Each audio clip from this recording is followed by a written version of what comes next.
આમાં પીરે સમાધિ 11 ને દિવસે લીધી, ભાદરે સુદ 11, પણ નોમને દિવસે સમાધિનું નિર્માણ કરવા નક્કી કરવા ગયા હતા.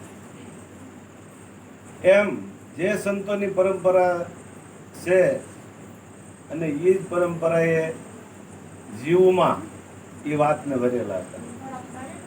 અને જીવમાં લગભગ 1.5 મહિના પહેલા એવો શબ્દ પાડ્યો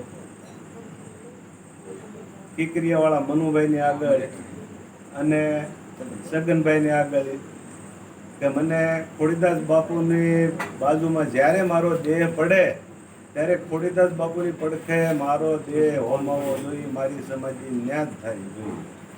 આ એનો પુરાવા 2 પુરુષ આમાં ઊભા છે. ત્યારે અમે 8 ની પહેલા જ પૂછ્યું હતું મને હા તો બીજું અમારાનું કેમ કરવું તમને બીજું અહીંયા સમાધિ સ્થાન રાખવું કે ત્યાં બાપુ તો કે અહીંયા તમારે ફૂલ સમાધિ રાખવાની મારી અને બધા સંત મતે અને ત્યાં મારી સમાધિ બાપુની પડખે કે ભગતની પડખે દેવી એવું અમને માએ શબ્દ આપેલો. અને બુધવાર દિવસે રાતે વિજયને અને કાજલને એને 2 જણાને કીધું મારે હવે કાલ કા 5 દિવસ 2 છોડવાનો થાય છે અને મને પણ સમાધિ બાપુની પડખે જ આપજો. એટલે માતાજીના બોલ ઉપર આપણે બધાને હળી મળે અને આ કાર્ય શુદ્ધ કરવાનું છે. ગુરુ મહારાજના કેવા લાડ લડાવા એ તો એમના શિષ્યની ઉપર આખો આધાર રહે છે.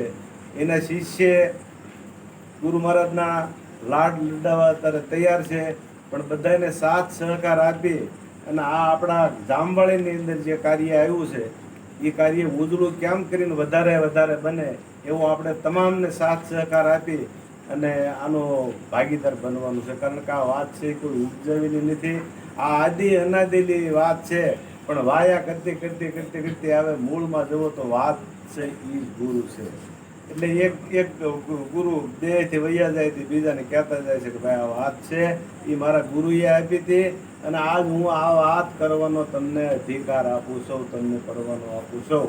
કોઈ એવો પ્રેમી પુરુષ હોય તો એને આ વાત આપજો, એનો અધિકાર આપે છે. ગુરુ તો આ વિશ્વની અંદર એક છે અને એક જ શિષ્ય છે.